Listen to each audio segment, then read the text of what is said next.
lorsque vous êtes sur une recherche d'une définition de vos objectifs, bien souvent vos objectifs sont trop vagues. Trop vagues, voilà. Ça manque de précision, ça manque de clarté, surtout ça manque de chiffres. Et la question que je voudrais vous poser, c'est comment est-ce que vous évaluez ce que vous voulez ? Quand les gens disent « moi, mon objectif, c'est d'être bien dans la vie, d'être heureux, de ne pas compter mon argent, de ne pas être dans le rouge le 10 du mois, ok, mais d'être heureux. » Être heureux, comment vous le calculez, vous ? Quelle est l'unité qui vous permet d'être utilisée pour calculer votre niveau de bonheur ? Et il n'y en a pas, on est d'accord. Par contre, ce que vous êtes capable de mesurer, quand vous définissez un objectif clair, précis, etc., c'est de mettre des chiffres. Vous voulez une maison ? Super. Mais ça ne veut rien dire une maison. Elle peut faire 50 mètres carrés, elle peut faire 500 mètres carrés. Les mètres carrés, c'est une précision, c'est une unité de valeur, le mètre carré. Et on y met un chiffre. Donc là, on est sur de la précision. Quand vous aurez votre maison de 500 mètres carrés, vous pourrez dire que vous aurez atteint vos objectifs. Mais quand vous dites que vous voulez être heureux, comment vous pouvez évaluer que vous êtes arrivé à ce que vous voulez en termes de heureux ? Je ne sais pas vous, mais moi je ne sais pas faire. Donc, l'idée derrière tout ça, c'est de comprendre qu'à chaque fois que vous voulez quelque chose, alors, dans l'expression de vos pensées comme dans l'expression verbale, il faut y mettre de quoi le mesurer. Hein, on ne va pas parler d'objectifs SMART, si vous n'en avez pas entendu parler, j'y reviendrai, pas aujourd'hui, mais j'y reviendrai. Mais l'idée, c'est de pouvoir avoir une unité de mesure. Certes, vous pourriez me dire, oui, mais moi je veux être heureux dans 5 ans.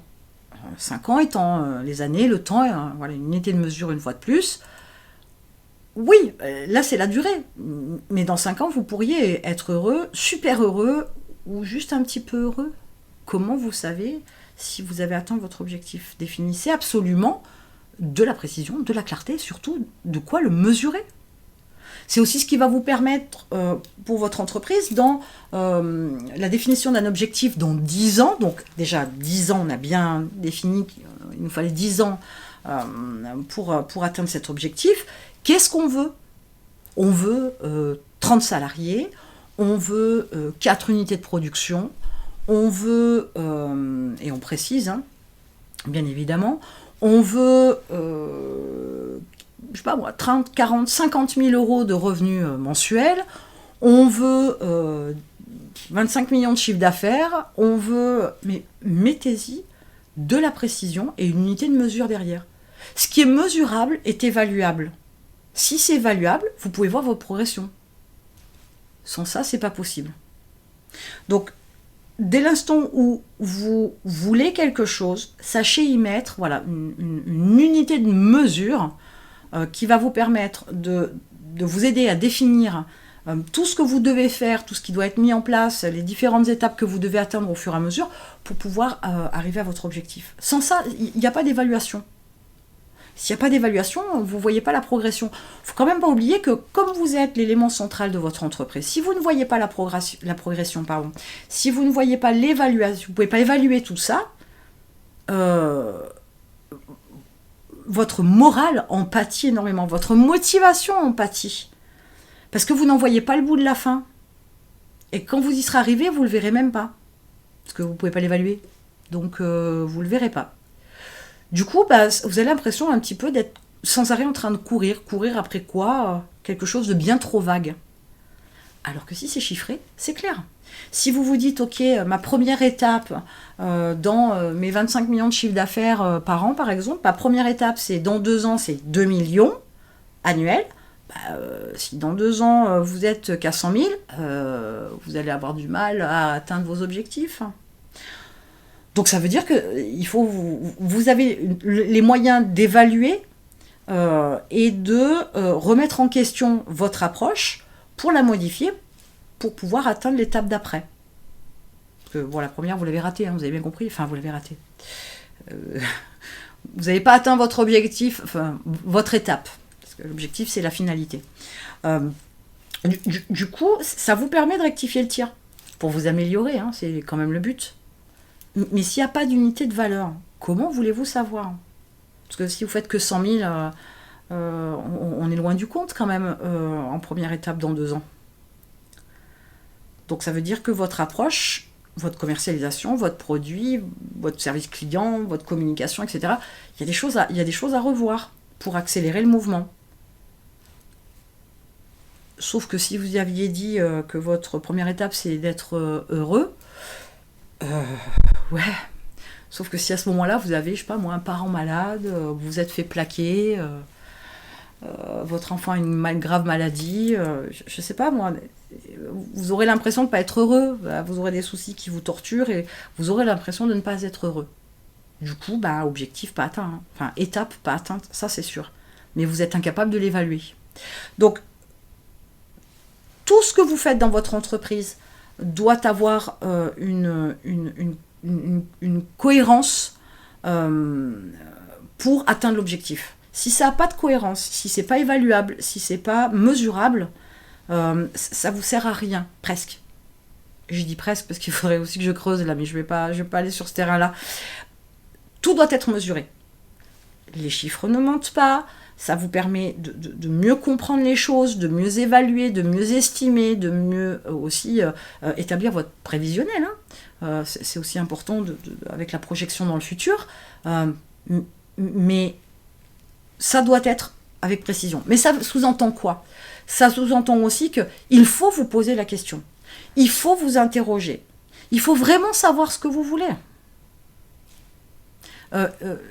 L'exemple tout à l'heure que j'ai pris de la maison, hein, entre 50 mètres carrés et 500 mètres carrés, il y a de la marge. Est-ce que vous auriez vraiment envie d'avoir 500 mètres carrés? Ah, et ne me dites pas 500 mètres carrés, c'est ingérable, il y a l'entretien, le ménage. Ouais, mais enfin, si vous avez une maison de 500 mètres carrés, excusez-moi, mais c'est que vous avez les revenus en conséquence. Sinon, ne prenez pas une maison de 500 mètres carrés, vous ne vivez pas au-dessus de vos moyens quand même non plus. C'est pas l'idée. Donc on ne se préoccupe pas du ménage, de la piscine, du jardin, de la toiture. On ne se préoccupe pas de tout ça. On a les moyens de pouvoir embaucher du personnel ou des prestataires pour ça. On a les moyens suffisants, nécessaires et bien plus que ça. Sinon, on ne prend pas une maison de 500 mètres carrés, on prend juste une maison, voire qu'un appart de 50 mètres carrés si on veut tout faire. Mais ce n'est pas le but si on se lance dans l'entrepreneuriat. Vous voulez qu'on fasse vite fait calcul du temps que ça peut vous prendre l'entretien de votre lieu d'habitation? Si vous ramenez, si votre valeur horaire est de 150, 200, 300, 400, 500, 1000 euros à l'heure, il est clair que vous n'allez pas vous embêter à faire vous-même l'entretien de votre logement. Ça a du sens quand même ce que je dis, non? Oui, ça vous plaît de faire l'entretien? Ouais, je sais, c'est ce qu'on me dit toujours. Quand on n'a pas les moyens. Mais quand on a les moyens, c'est pas le kiff non plus. Alors oui, vous pourriez avoir comme passe-temps le bricolage que vous voulez, si ça vous fait rêver, je veux bien. C'est pas le problème, mais c'est pas le but non plus. On peut avoir tout un tas de choses qui nous détendent, mais que ce soit pour se détendre, pas par obligation non plus. Hein, on est d'accord. Donc voilà, donc l'idée c'est, derrière tout ça, c'est, voilà, interrogez-vous vraiment sur ce que vous voulez, profondément. Ça prend du temps, c'est pas des réponses auxquelles... c'est pas des questions auxquelles on a des réponses immédiates, et surtout pas dans la précision. Papier, stylo, hein, comme d'hab, hein, parce que ça se garde pas en tête, hein, ça n'a pas de sens. Vous allez perdre 99% des infos, donc on oublie. Mais posez-vous vraiment la question de ce que vous voulez et mettez-y de la précision, des chiffres, des unités de mesure pour pouvoir l'évaluer, le projeter dans le temps, le morceler pour pouvoir organiser ça en termes de tâches, d'actions, etc., de stratégie, et que vous puissiez avancer. Sans ça, un peu comme le salarié, hein, vous attendez un peu la retraite, puisque c'est du moins pour le salarié la dernière étape à passer, c'est le passage à la retraite. Mais en tant qu'entrepreneur, on n'est pas du tout sur cette approche-là. Alors voilà, vous savez ce qu'il vous reste à faire maintenant. Interrogez-vous sur ce que vous voulez vraiment et comment le mesurer pour voir votre progression, votre évolution et savoir ce qu'il y a à mettre en place ou pas pour pouvoir atteindre ce que vous voulez.